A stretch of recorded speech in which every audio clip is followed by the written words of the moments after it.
Trocando em Miúdos, 37 anos. O que sempre foi bom, continua ainda melhor.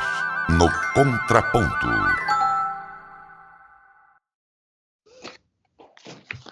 Está começando mais um Contraponto. Um tema: mulheres, ainda somos bruxas? Dois pontos de vista da professora Flávia Oliveira, da Faculdade de Direito da UFO, coordenadora do projeto Todas por Ela e colaboradora do Trocando em Miúdos com o quadro Questão de Gênero. Professora Flávia, bom dia, prazer em tê-la conosco. Bom dia, Márcio. Prazer imenso estar com você, com a sua audiência, sempre com temas muito interessantes. Muito obrigada pelo convite. Participa conosco também o filósofo e pároco da paróquia de Nossa Senhora Abadia, do bairro Patrimônio, em Uberlândia.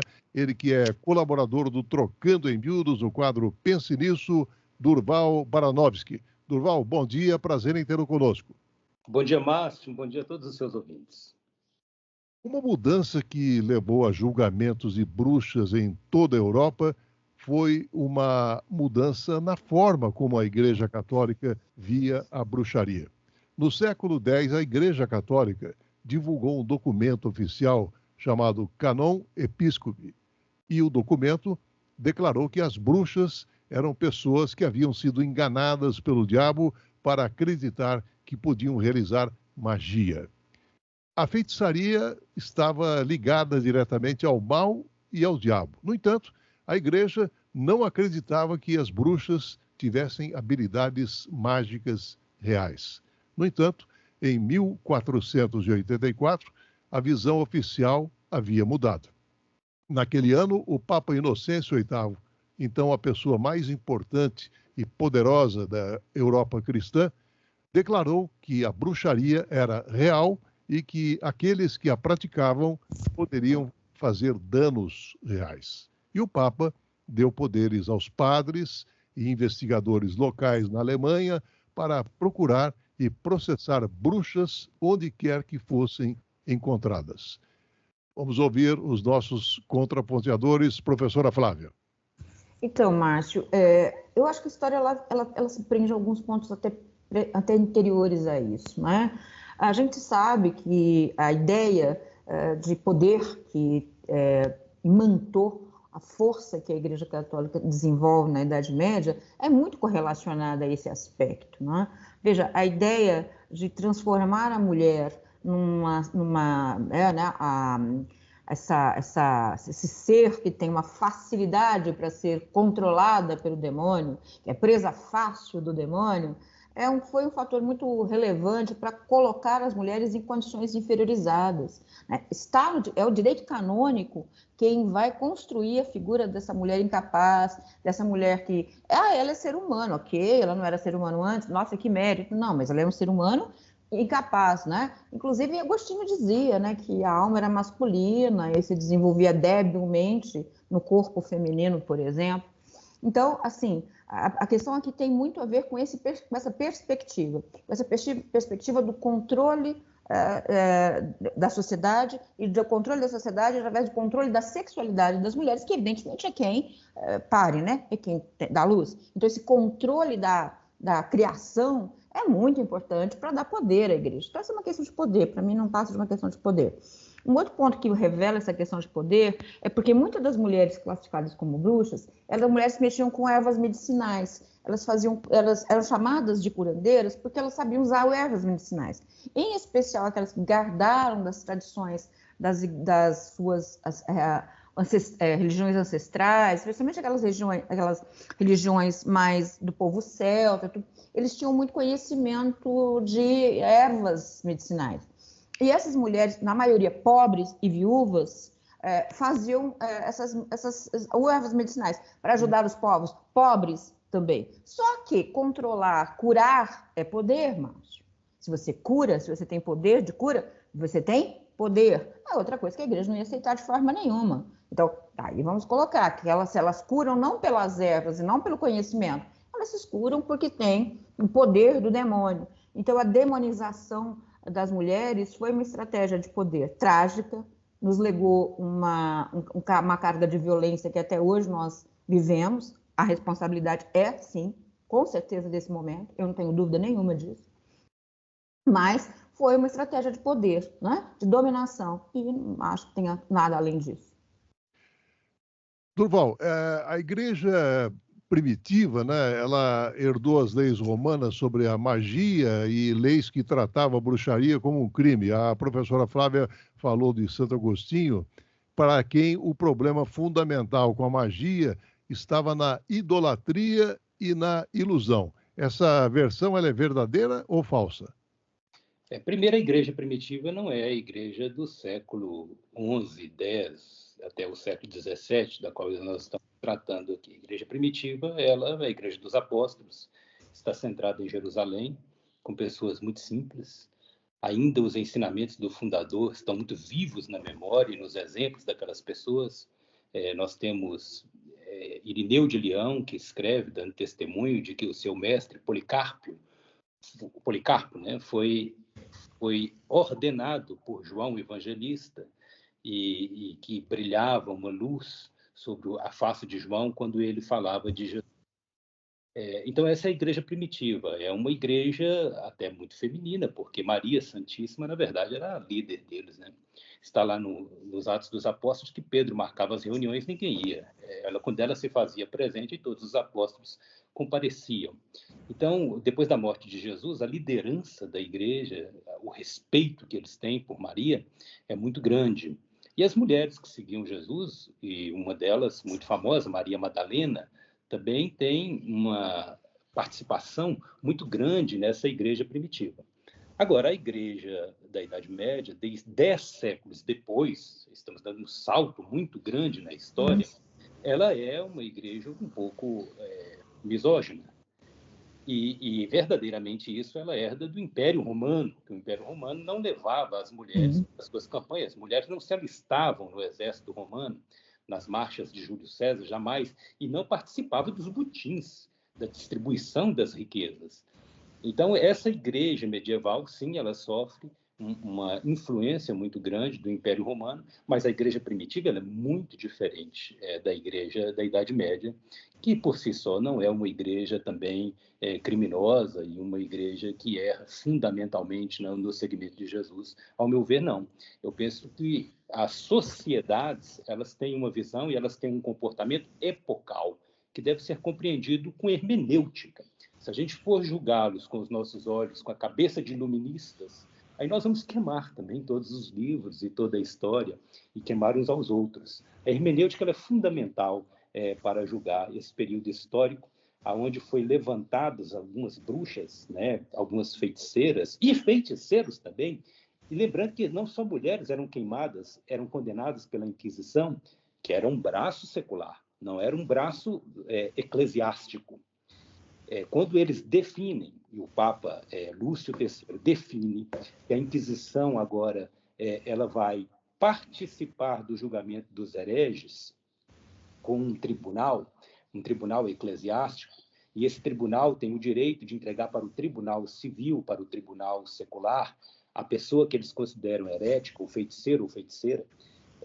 Então, aquilo ali, na verdade, é um escritório que se faz dentro da Igreja Católica, como os escritórios que os estados usaram na Idade Média e até aqui no Brasil, por volta de 1600 e 1700, para registrar as pessoas como batizados. Por muito tempo, nós não tínhamos atas de registros das pessoas. Não existia número de CPF. Era a certidão de batismo. Então, essa coisa era muito semelhante nos julgamentos que aconteciam. Então, eles entregaram para a igreja a burocracia intelectual dos tribunais e eles que ficavam com o julgamento. Agora, quando nós dizemos, historicamente, que a igreja julgava e a igreja queimava, é uma grande mentira, porque a igreja da Idade Média era misógina, sim, mas ela não queimava e não julgava e não condenava ninguém à morte, era o Estado que fazia isso. E havia 2 tribunais, Márcio, na Inquisição, no século XIII até o século XVIII. A Inquisição a gente não sabe quando acaba, nem sabemos se acabou ainda. Mas havia duas maneiras de ser julgados. Você poderia ser julgado pelo Estado ou ser julgado pelo Tribunal Eclesiástico da Igreja, que fundou a inquirição, que é o questionamento. E o questionamento dava resposta para o acusado. Então, todas as pessoas que eram condenadas de crimes de bruxaria, que é o que nós estamos tratando aqui, ele poderia escolher o julgamento secular ou poderia escolher o julgamento eclesiástico. Todos escolhiam o julgamento eclesiástico, porque no julgamento eclesiástico ele poderia se defender. E muitos foram absolvidos. Professora Flávia, no seu contraponto, queria que contemplasse a seguinte questão. A jornalista e escritora suíça Mona Chollet, ela tem um livro chamado Em Defesa das Bruxas, por que as mulheres ainda estão em julgamento. E tomando 3 arquétipos de caças históricas às bruxas, mulheres independentes, mulheres que evitam ter filhos e mulheres que abraçam o envelhecimento. E Chollet examina como que as mulheres hoje têm as mesmas acusações contra elas. E ela pede, então, justiça na saúde, desafiando o equilíbrio de gênero na ciência e questionando por que os corpos femininos ainda devem ser controlados por homens. E a pergunta é, até quando?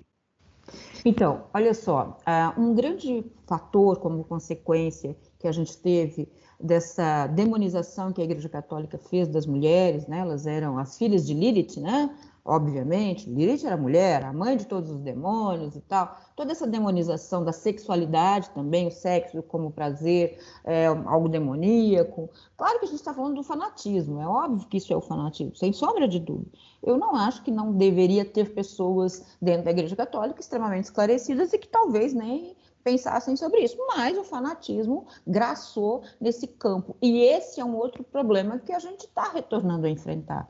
O fanatismo ele é muito ruim em qualquer âmbito, mas o fanatismo religioso ele se torna um pouco mais, ele densifica essa preocupação, porque é impossível você se contrapor a ele. Você não consegue se contrapor, né, a algo que é um fanatismo baseado naquilo que não se prova, naquilo que se tem fé. Então, esse fanatismo fez com que as pessoas que acabaram, obviamente, duplicando isso, quer dizer, você escuta alguma coisa e eu atribuo mais, eu amplifico aquilo que foi ouvido. Então, não era só o fato das mulheres que eram julgadas por processos formais ou não. A gente vai perceber que isso acontece nos lugares mais menores ainda da Europa, que eram por pessoas que, de certa forma, faziam uma leitura sobre aquilo que foi falado para elas, obviamente, a partir das premissas que eles interpretaram, fornecidos pela religião católica.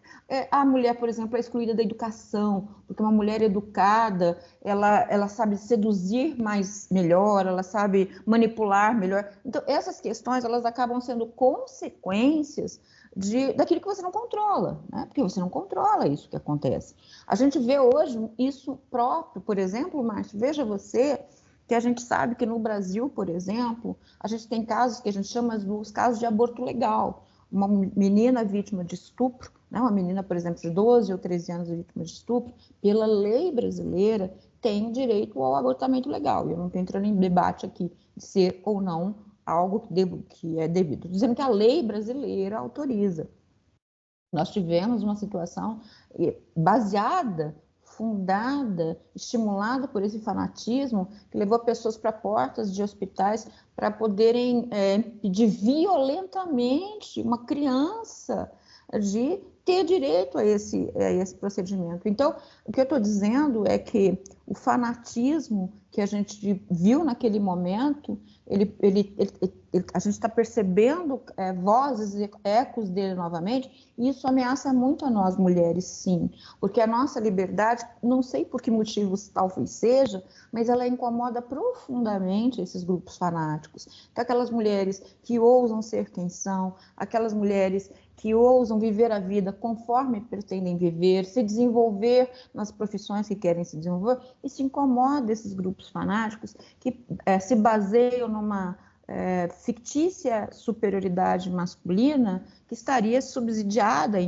nas suas leituras, eu nem vou entrar no debate de ser ou não ser, mas nas suas leituras desses textos religiosos. Então, eu acho que esse é o grande problema que a gente tem, esse risco que você, né, você constrói uma base, muitas vezes que talvez nem tenha que não seja o sentido ser tão virulenta, ser tão violenta, ser tão cruel, mas você não vai controlar quando isso desaba para o fanatismo, né? E eu acho que é esse o risco que nós estamos correndo e que nós estamos vivendo novamente, infelizmente, Márcio. Padre Durval, entrando no túnel do tempo, né, a gente vai perceber que essa celebração do Halloween tem duas origens, né? O primeiro de uma festa celta pré-pagã, associada ao Ano Novo Celta, e o segundo na celebração cristã do Dia de Todos os Santos.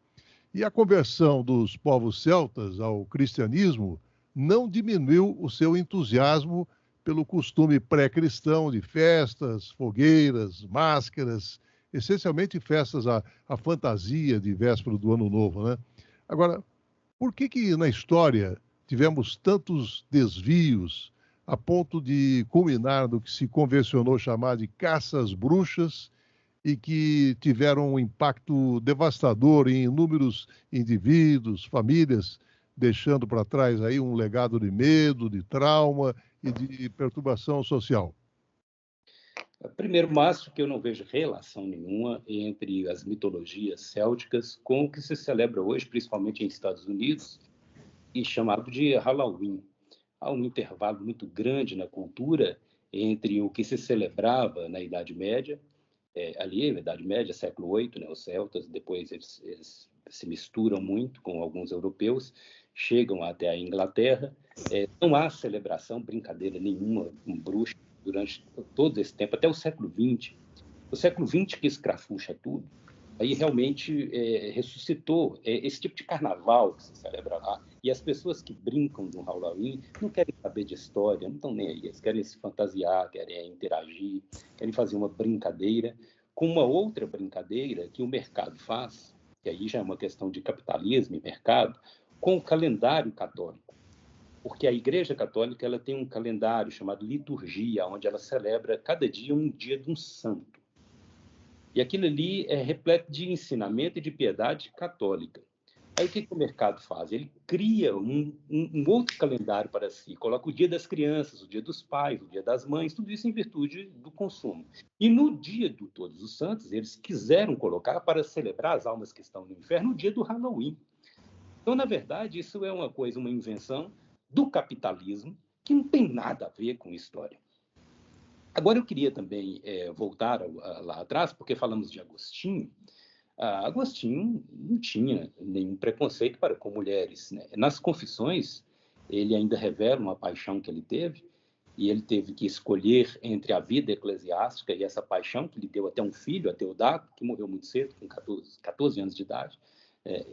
E Josten Gardner, que é aquele autor do Mundo de Sofia, escreveu um romance e chamou essa senhora, que foi a paixão de Santo Agostinho, de Flor Emília. Não sabemos o nome dela, mas ele trata com muito respeito as mulheres.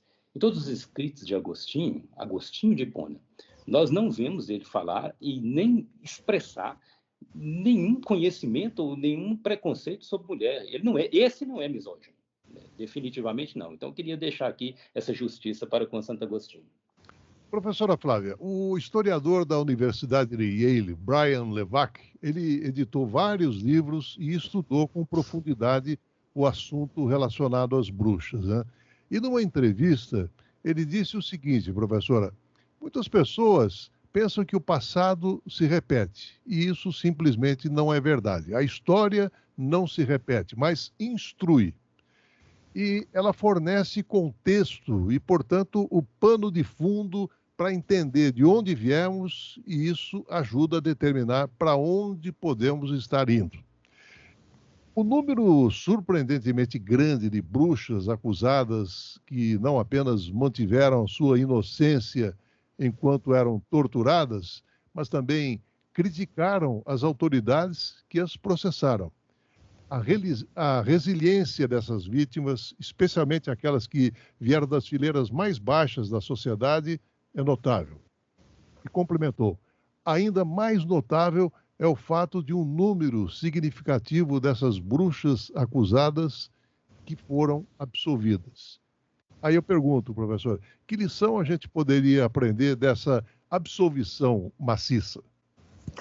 Olha, Márcio, nenhuma morte injusta vai ser compensada por essas absolvições, para começo de assunto, né? Não existem bruxas, existiam mulheres que poderiam, obviamente, dominar conhecimento de ervas, existiam mulheres talvez que fossem belíssimas, é claro, e que talvez fossem inteligentes até, mas não existem bruxas, não é? Nunca existiu e nem nunca vai existir. O que haviam eram mulheres que talvez divergissem um pouco do seu tempo, talvez sim fosse um pouco diferente do padrão no sentido de, como eu disse aqui, né, pela inteligência, pelo conhecimento, pela beleza, não sei, pela idade até, né, porque as mulheres velhas também não tinham valor, uma vez que não geravam mais filhos. Então, a primeira coisa é essa. Então, todas as mortes foram injustas, todas. Não houve uma morte justa, não havia bruxas, não houve uma condenação justa, não haviam bruxas. Todas foram injustas. As torturas que essas mulheres sofriam, né, porque a história de que a tortura revela a verdade vem de lá, né? Foi repetida depois por alguns ditadores de plantão, mas ela tem essa reminiscência aqui.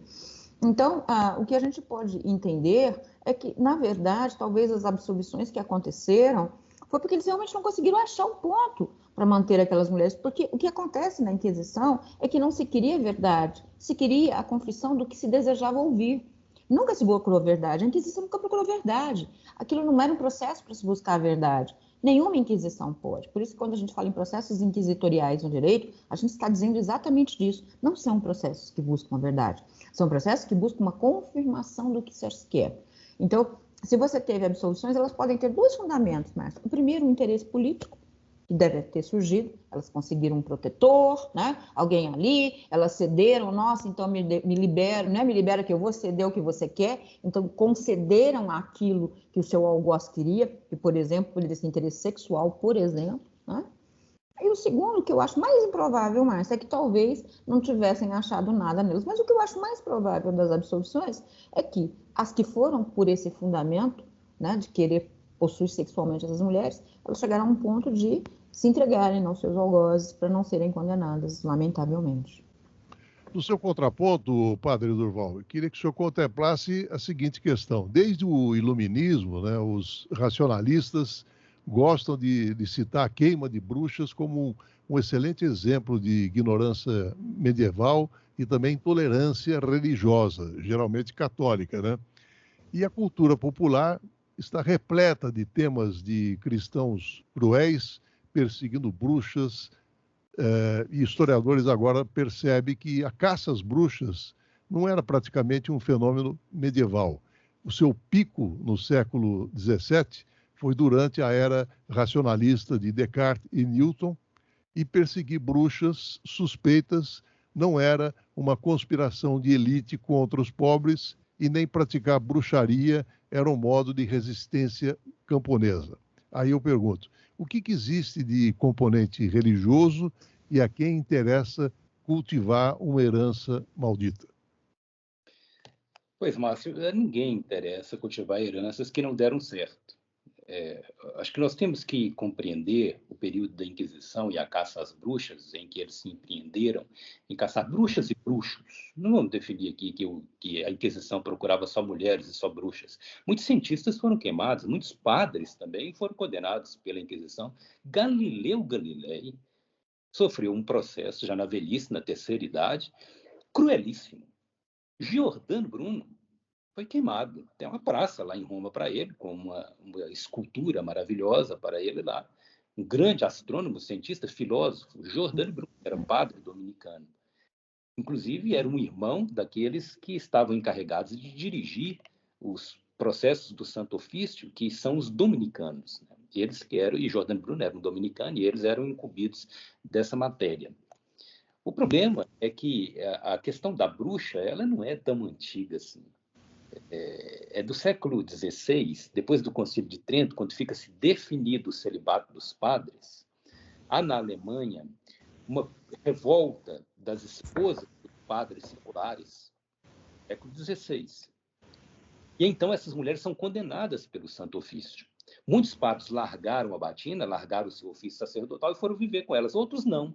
Outros preferiram abraçar o celibato, já estavam mais velhos, não sei, vou entregar, enfim. problema de cada um. Mas essas mulheres na Alemanha, elas conseguem se reunir e montar uma revolta contra a igreja. A igreja excomungou-as todas e as chamou-as de bruxas. E aí veio um apelido muito feio para elas, mulas sem cabeças, porque em São Paulo, na segunda carta de São Paulo aos Coríntios, ele fala que o homem é a cabeça da mulher. Então essas mulheres não têm cabeça. Elas eram bruxas, elas eram mulas sem cabeças. Uma coisa muito cruel, um tratamento muito cruel. Então, a primeira guerra que existe, de fato, entre igreja e mulheres, ela se dá no âmbito interno. A igreja não sai perseguindo bruxas por aí. Ela perseguia pessoas que eles achavam que detinham o demônio. E há um erro deles, porque Jesus não expulsava as pessoas, ele expulsava o demônio. E aí eles cometem um erro fundamental em termos demologia, eles querem expulsar as pessoas da vida, tanto que queimar na fogueira, para eles, simbolizava purificação.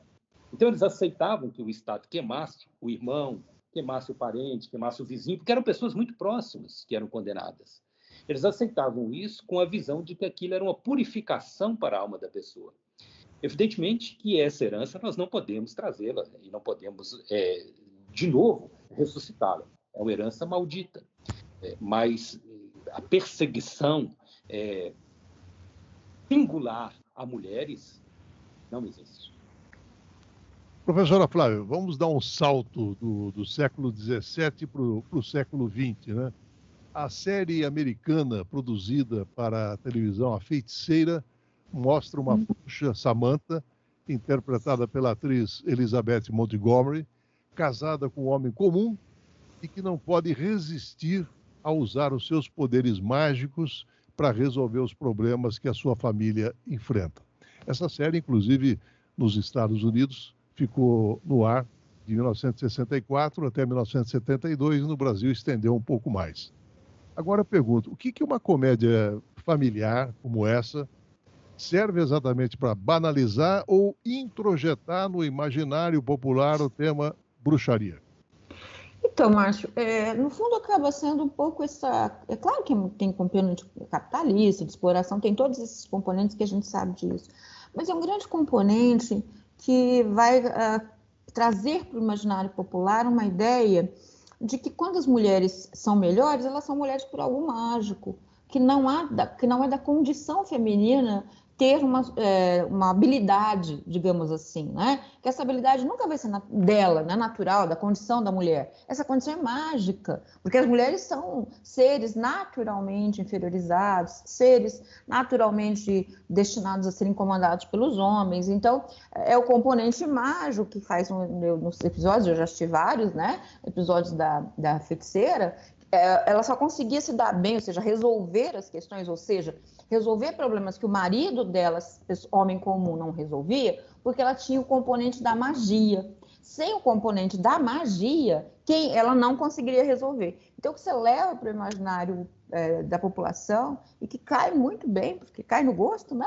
É achar que realmente a mulher normal, comum, que não está possuída pelo demônio, né? Ela não vai conseguir ser melhor que o homem em nada, porque naturalmente é o homem quem é melhor. Então, esse é um componente e que está muito arraigado nessa cultura, né? Está muito preso, a gente ainda acha isso. Isso, no fundo, faz com que as mulheres ganhem menos que os homens, faz com que o serviço das mulheres seja menos valorizado, com que as mulheres pesquisadoras tenham menos espaço nas melhores bolsas de pesquisa. Então, isso tudo é esse componente, né, de que só essa magia que é demoníaca que faz uma mulher ser superior ou ser igual, né, gente, minimamente igual aos homens, porque ela, né, se ela é inferior, o que a colocaria como igual? Algo mágico. Então é esse um fator que eu acho que a série Samantha, a série Feiticeira, trazia bem forte. Padre Durval, existem centenas, se não milhares, de casos judiciais e também acusações de bruxaria em toda a América colonial, né? Mas a série mais famosa de processos desse período são os julgamentos das bruxas de Salem, entre 1692 e 1693. E nesse curto período, mais de 200 foram acusadas, 30 consideradas culpadas e 20 executadas. E o surto das bruxas de Salem tinha raízes sociais complexas, além das próprias convicções religiosas da comunidade. E ela se baseou na rivalidade, na disputa pré-existente dentro da cidade portuária de Massachusetts, em rápido crescimento. E os julgamentos das bruxas oferecem exatamente uma janela para as ansiedades e também tensões sociais que acompanharam essa crescente integração da Nova Inglaterra na economia atlântica. Então, um desses casos é abordado por ocasião do filme As Bruxas de Salem, onde uma moradora de Salem tenta incriminar a esposa do seu ex-amante por ser bruxa no meio dos julgamentos de bruxas lá em 1692. E eu pergunto, o que a gente poderia dizer sobre as ansiedades e tensões dos nossos tempos? Márcio, aquele tribunal de Inquisição que trabalhou lá em Salem, Massachusetts, né, na época em que aconteceram esses fatos que geraram o filme, é um tribunal eclesiástico protestante. Ele não é aquele tribunal da Idade Média da Igreja Católica. Lembrando que a Inquisição é uma invenção da Igreja Católica, uma invenção do Estado, e depois a religião entra nisso, e os protestantes surgem, e eles continuam nos estados e reinos aonde se convertem ao protestantismo com a Inquisição, com outros métodos que não o método da Igreja Católica. A tortura não pertencia ao método da Igreja Católica Apostólica Romana, ela começa com os protestantes. Eles prendiam, né? Já era uma tortura, assim, havia a reclusão, como Galileu Galilei foi recluso, mas tortura física, não. As bruxas de Salem, o que acontece ali é um surto psicótico de neuroses coletivas. Freud estudou muito bem isso, sabe o que pode acontecer. As neuroses, segundo Freud, a histeria, por exemplo, 90% ela se dá no sexo feminino, com mulheres. E foi o que aconteceu ali. Uma mulher mal intencionada, aí, de repente, ela começa a ser seguida por um número de pessoas e depois por um número de mulheres que acusam um homem de violência sexual e todo mundo acredita nessa histeria coletiva. Então, isso é muito perigoso quando nós não trabalhamos com a questão do juízo, o juízo racional. Então, elas estavam imbuídas pela fé das pessoas e elas levaram muitas pessoas à morte e a ser condenadas por esta Inquisição que se levantou ali em Salem, e depois ficou provado que essas pessoas eram inocentes. Professora Flávia, o historiador Paul Castell, que contou com a colaboração da jornalista espanhola Cláudia Pujol, lançou o livro Elas Não Eram Bruxas. E acabaram descobrindo, o casal, que a Catalunha foi uma das primeiras regiões da Europa a realizar caças às bruxas. Em 2022, o parlamento catalão aprovou uma resolução perdoando cerca de 1.000 mulheres consideradas culpadas do crime de bruxaria na região espanhola há 400 anos. Aí eu pergunto, justiça atrasada é injustiça? Justiça atrasada é injustiça, sempre, em qualquer circunstância. E nem é justiça isso, porque essas mulheres, como eu disse, bruxas não existem, né? Pode existir mulheres em 1.000 condições possíveis, com 1.000 debates possíveis. A gente pode discutir uma série de questões aqui, até a classificação de mulheres como loucas, que é um fator muito sério, como uma maneira de desacreditar, deslegitimar, desestabilizar as mulheres, mas isso não é o objeto do nosso debate hoje, né? A gente pode fazê-lo um outro dia. Então, em primeiro plano, Márcio, eu não acho que há o que perdoar nessas mulheres, porque você não perdoa o que não existe. E não existem bruxas. O que elas sofreram foi um processo cruel. O que elas sofreram foi mais do que um erro judiciário, né? Elas sofreram uma crueldade judiciária, seja ela com aval da igreja ou sem o aval da igreja que... Mas tinha, né? A gente sabe que tinha, né? A questão aqui, o poder é muito controverso nesse assunto, né? Como essas relações de poder se estabeleceram, isso não significa dizer que não mudaram, que as pessoas hoje não sejam diferentes, isso não quer dizer nada disso, né? Só quer dizer que a gente percebe que muitos dos movimentos da história são conduzidos por uma ânsia de poder, e nisso as pessoas são sacrificadas. Foram o que aconteceram com essas mulheres, né?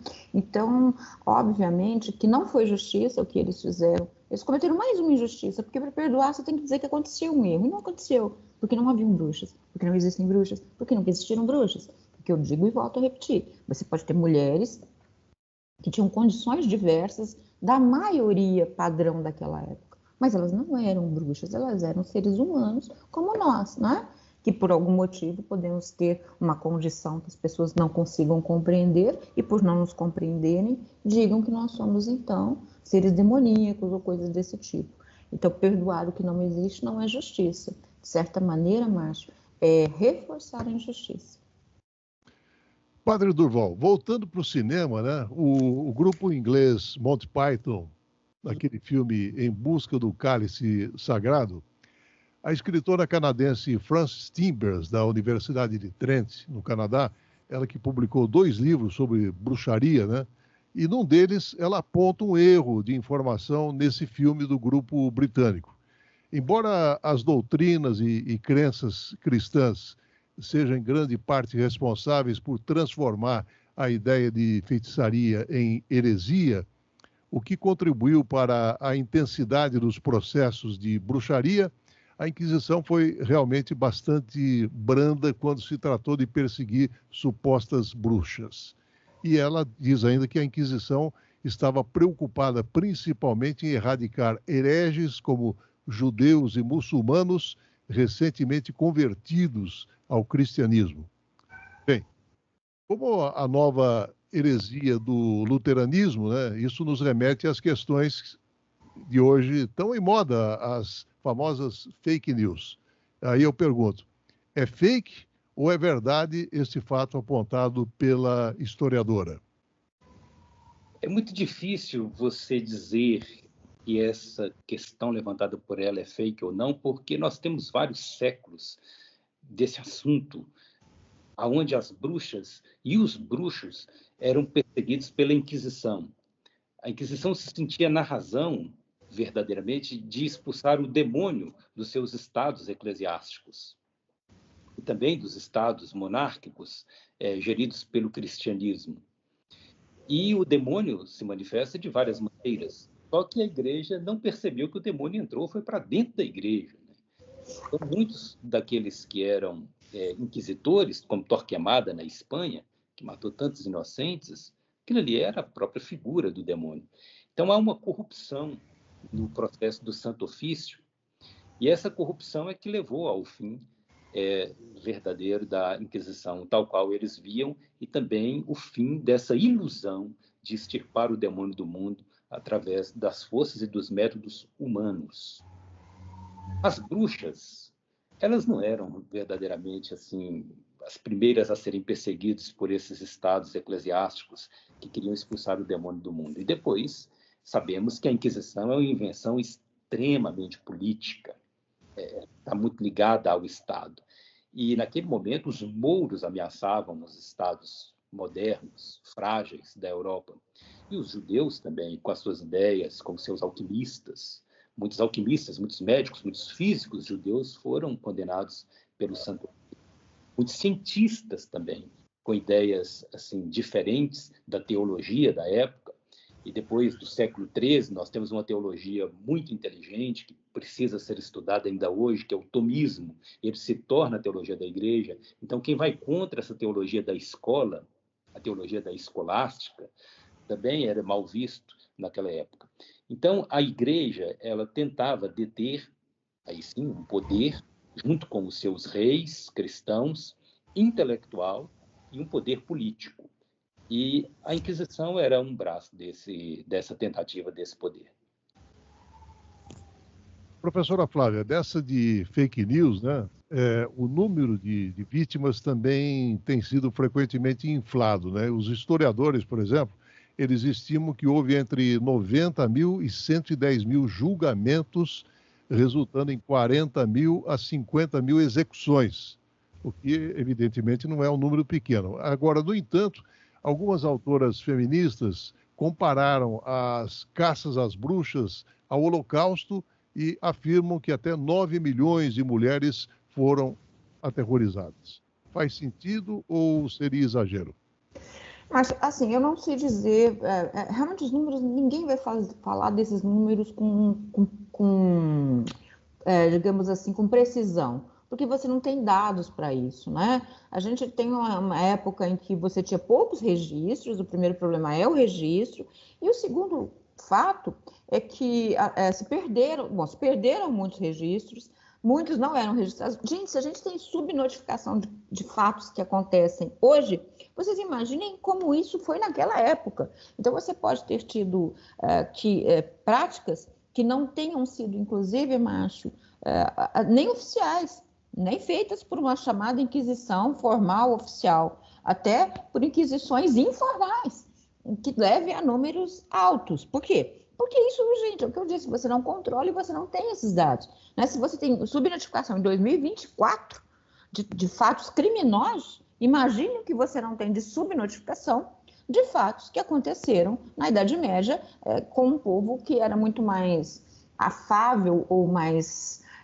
suscetível ao que você está chamando de fake news hoje, que a gente então vai dizer de invenções, de crendices, né, de coisas desse tipo. Né? Então, você podia ter uma cidadezinha ali qualquer, que você entendesse que aquela mulher era bruxa, que ela era queimada e que isso nunca foi registrado e nem era feito pelos dados oficiais da Inquisição. Então, eu não sei, acho que a gente não vai conseguir chegar de forma alguma a números claros. Concordo plenamente que não foram só mulheres queimadas, realmente muitos judeus, ou a gente sabe perfeitamente disso. O que eu quero dizer quando a gente acentua muito a questão das mulheres é a consequência que isso se expande, né? Claro que não se expande por conta só do que disse a Igreja Católica, só da Idade Média, não. O iluminismo amou isso também. A gente sabe de todas as questões, a gente sabe que o capitalismo também, ou seja, é óbvio que foram pontos que foram, digamos assim, importantes de serem mantidos, porque se não fosse assim, você me diz o seguinte, então por que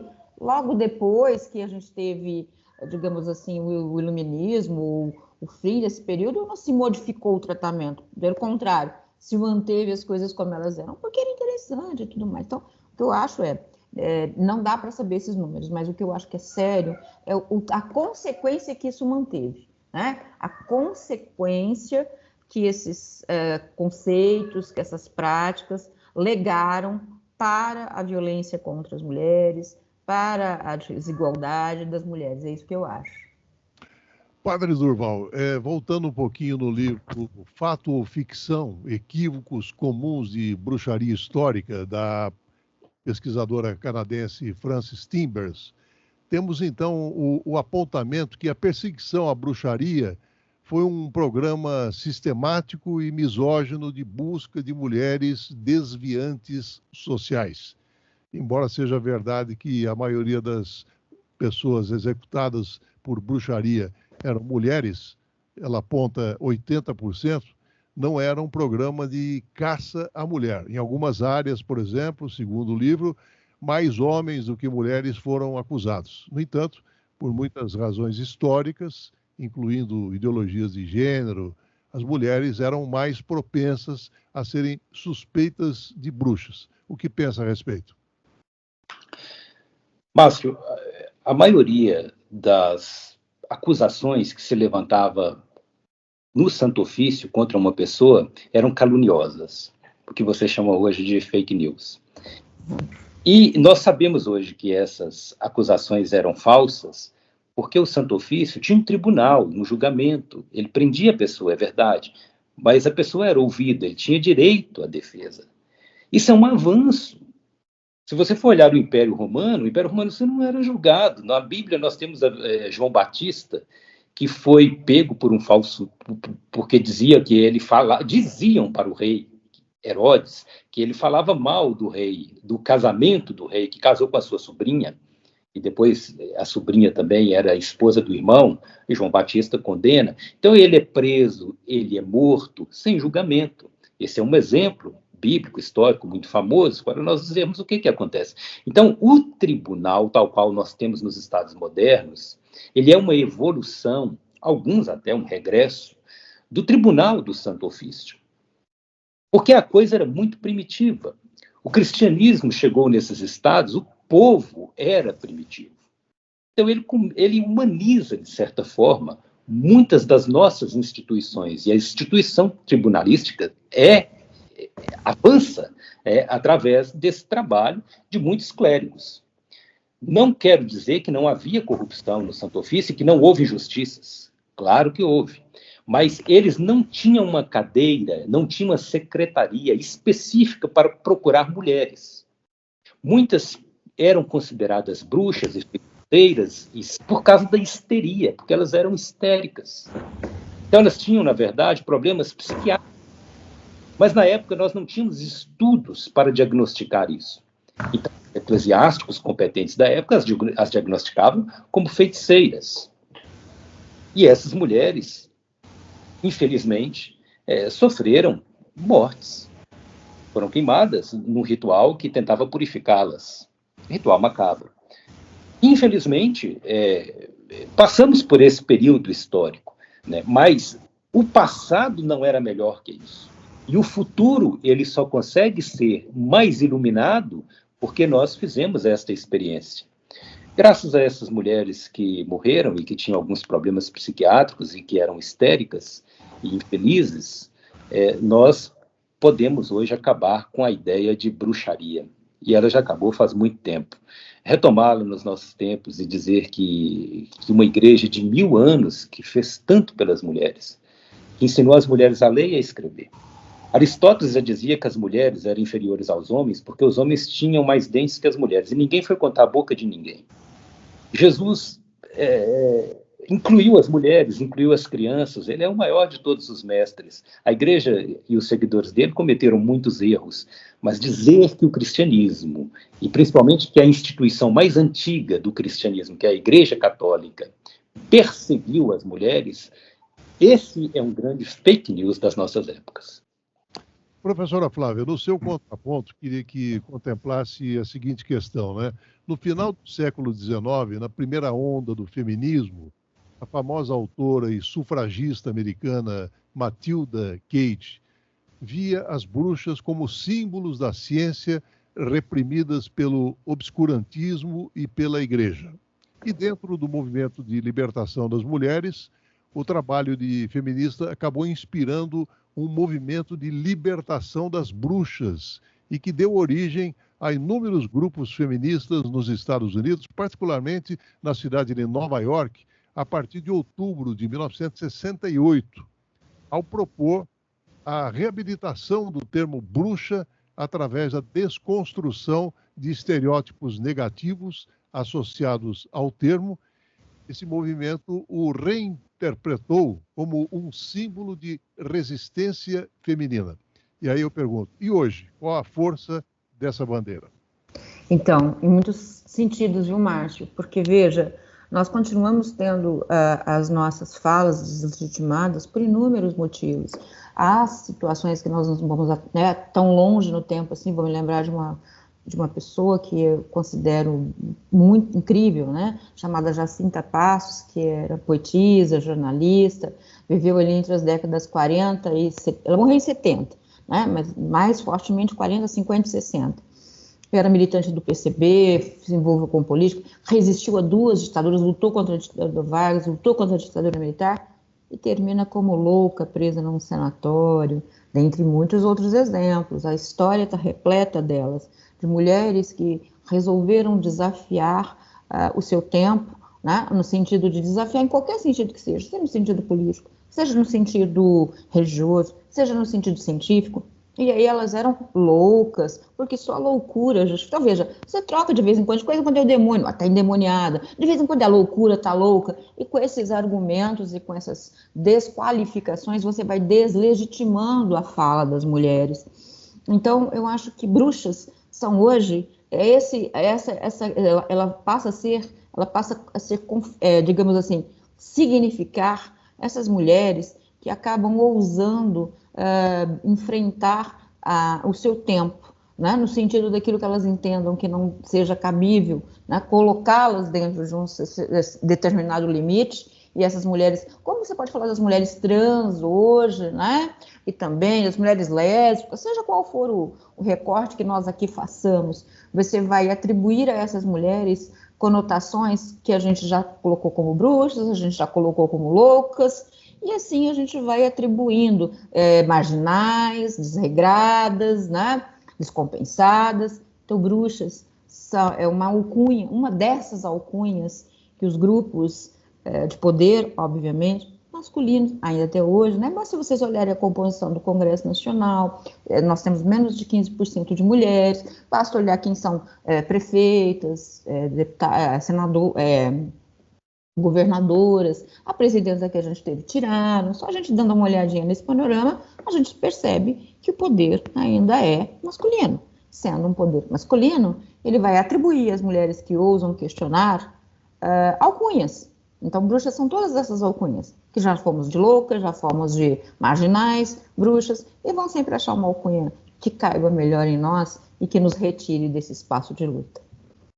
Padre Durval, os primeiros julgamentos de bruxaria aparecem em fontes históricas já no início do século XIII, notadamente no norte da Itália, né? E eles se tornaram cada vez mais frequentes devido a uma mudança na percepção. Em Strigora, nos dias de hoje, se comemora o Festival das Bruxas, que foi criado em memória dos eventos ocorridos no país entre 1587 e 1589.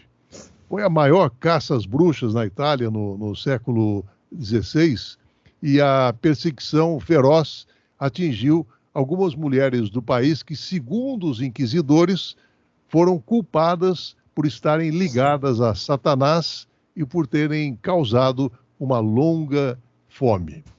E uma página, inclusive, tão trágica da história de Strigora tornou-se aí um evento que quer reavaliar a figura das pobres bruxas injustamente condenadas, e aí há o convite para que os turistas que visitam a cidade possam sugerir, através de outros tempos, né, muita música, shows que acabam se constituindo esse festival, os turistas possam sugerir a mágica da antiga vila entre essas barracas.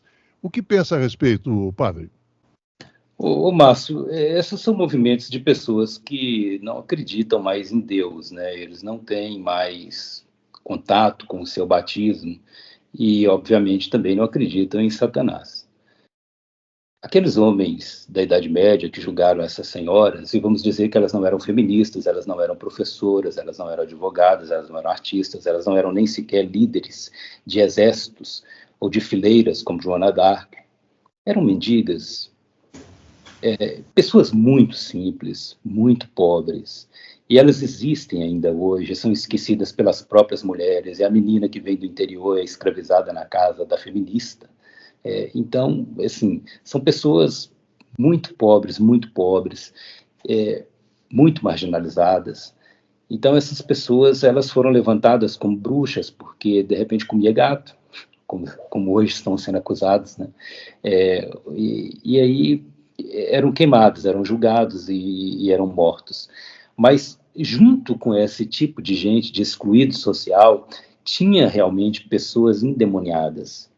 Não só mulheres, mas também homens. E o Santo Ofício tem atas. E estudar as atas do Santo Ofício é uma vida, porque são muitas atas. Então, o contexto espiritual, para quem crer, e o contexto social, eles estão muito imbricados.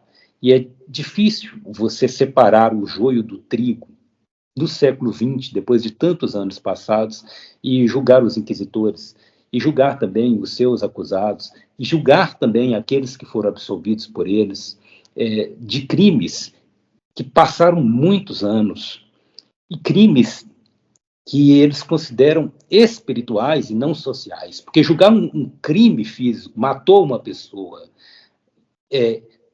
inferiu tiros contra o corpo de uma pessoa é uma coisa. Agora, atirar contra o espírito de outras pessoas, tentando levá-las ao Satanás, ao inimigo espiritual delas, já é um juízo metafísico, filosófico, que requer muita reflexão do ponto de vista de quem crê.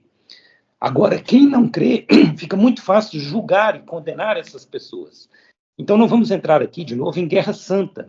Eu acho que há certos problemas que eles estão no passado e eles não podem ser julgados no presente, porque lá não chega a hermenêutica. Nós temos que analisar o passado até onde vai a hermenêutica. E a hermenêutica, aí, ela não chega na crença daquelas pessoas que estavam imbuídas desse contexto de julgar ou não se Satanás estava ou não presente numa pessoa. Agora, também não podemos dizer que aquela pessoa sofria de neurose ou se realmente teve uma possessão demoníaca. O certo é que ela era um histriônico, era um diferente, era um herege, né? A palavra herege quer dizer diferente, era um diferente na sociedade. Mas cá entre nós, todas as sociedades queimam os seus diferentes. Tenta ser diferente e não paga as suas contas para você ver, Márcio, se você não vai ser preso e torturado. Professora Flávia, até que ponto a figura da bruxa ela entrou definitivamente na linguagem cotidiana como um símbolo essencial do empoderamento feminino? Será que existe aí uma clara lacuna entre a compreensão histórica de um fenômeno de repressão e também as interpretações que acabaram invocando a figura da bruxa?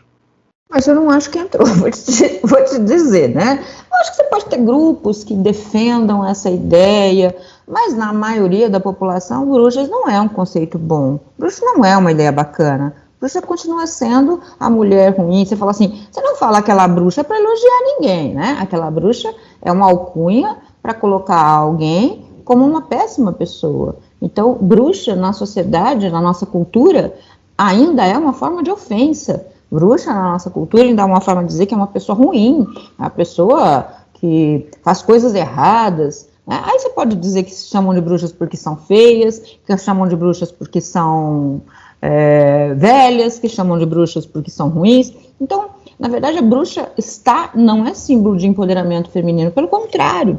A bruxa se mantém na nossa cultura como um símbolo de desvalorização e deslegitimação das mulheres, né? Aquela bruxa, olha o que ela fez. É como se, de alguma maneira ainda, né, houvesse aí mulheres que fazem mandingas para alguma coisa, coisas que não existem, coisas que são crendices, coisas que são mitológicas, coisas que, né, não tem sentido. Então, bruxa é um símbolo de como a gente pode reduzir as mulheres ao que se olha nelas e vê como um desvalor, né? E aí você vai pegar esse pontinho e puxar para ser classificada como bruxa. Então, bruxa é um símbolo, hoje ainda, de desqualificação para as mulheres. Padre Durval, desde a antiguidade, né, a Idade Média manteve memórias da rigorosa legislação romana e imperial contra mágicos e magia, com penas de morte para aqueles que realizavam magia. Herdadas dessas concepções, os templos medievais cristãos organizaram aí uma campanha contra todas as formas de remanescentes pagãos, incluindo essas práticas mágicas e divinatórias, adoração de ídolos e muito mais. Mas a igreja englobava como superstições. E aí eu pergunto, afinal, o que havia por trás dessas campanhas? Defesa da doutrina, mas toda religião ela sobrevive impondo a sua doutrina. O próprio cristianismo ele nasce dentro do judaísmo como um protestantismo. Ele é protestante, Jesus protesta. Ele desautoriza Moisés, cura no sábado, permite os discípulos deles fazerem refeição sem lavar as mãos, que era uma coisa usual da época, não porque eles tinham algum conceito de higiene, que o micróbio foi descoberto no século XIV, mas ali era um preceito lavar as mãos. Jesus não lava as mãos, os discípulos dele não lavam as mãos, então isso é um protestantismo. É uma contra-reforma dentro do judaísmo, que já era uma reforma das religiões do Egito. Então, toda religião, ela tem por força defender a sua doutrina. Então, o que eles estavam fazendo ali era defender a doutrina católica contra religiões que vinham para além fronteiras e que realmente perturbavam politicamente, principalmente, o Império Romano. Depois, prossegue-se com essa defesa de doutrina, quando os estados modernos da Europa surgem, principalmente um dos mais antigos deles, que é Portugal, e aí a Inquisição ela tem a defender a doutrina do seu Estado, a doutrina escolhida para educar e normalizar o seu povo, contra principalmente os árabes, contra os judeus, e alguns hereges que surgiam ali, como ciganos, que faziam muitas feitiçarias, segundo essas pessoas. Então, a defesa de doutrina e as guerras políticas, elas se dão num contexto de poder mesmo.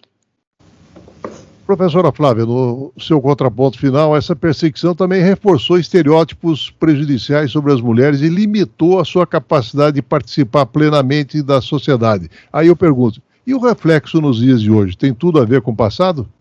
Tem tudo a ver com o passado. Todo movimento que desqualifica, que deslegitima, e a gente não consegue não colocar esse contexto, né? O direito canônico, por exemplo, quando ele coloca a mulher como incapaz, né?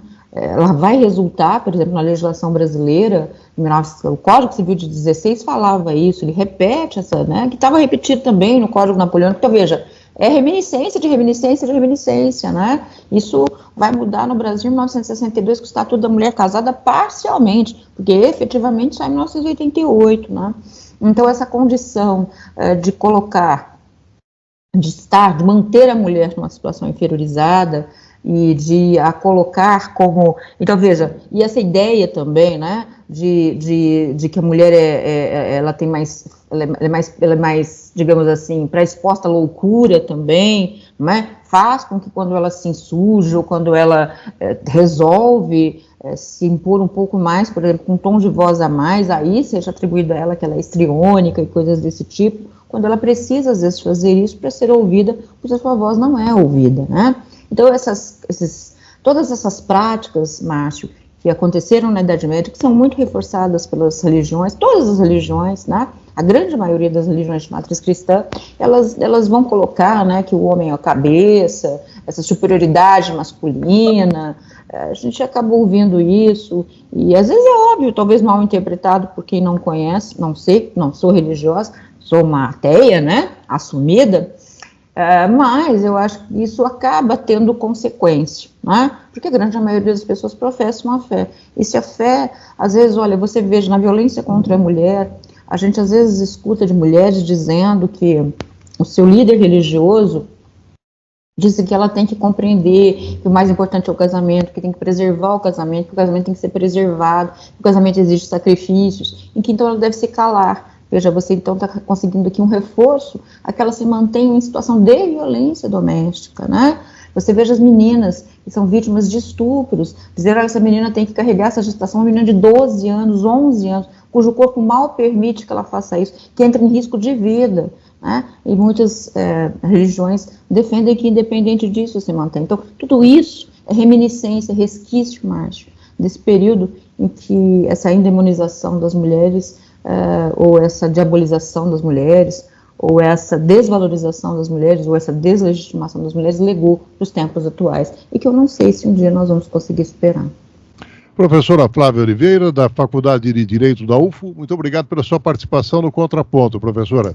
Foi um prazer, Márcio, muito obrigada por participar com você, com o Durval, foi um prazer estar com vocês, sempre que precisar e que a gente puder cooperar, é um prazer estar aqui sempre, muito obrigada. Padre e filósofo Durval Baranovski, muito obrigado pela participação no Contraponto, Durval. Muito obrigado, Márcio, um abraço a você, um abraço a todos, lembrando que bruxas, na nossa época, é sinônimo de mulher feia e não mais de feiticeiro. Não tem nada a ver o passado com o futuro, acho que o passado ficou para trás, nós temos que caminhar sempre para frente, com a cabeça erguida, procurando a união e a colaboração entre homens e mulheres. A Bíblia diz que o homem é a cabeça da mulher, porque a mulher é a alma do homem, então ela tem que saber trabalhar com os homens e em colaboração para nós construirmos um mundo melhor. Muito obrigado ao Benício Batista na edição, José Luiz Caetano, painel eletrônico. Estaremos de volta na próxima segunda-feira, a partir das 11 horas. Tenham todos um excelente final de semana. Até lá. Trocando em miúdos. 37 anos. O que sempre foi bom, continua ainda melhor. No Contraponto.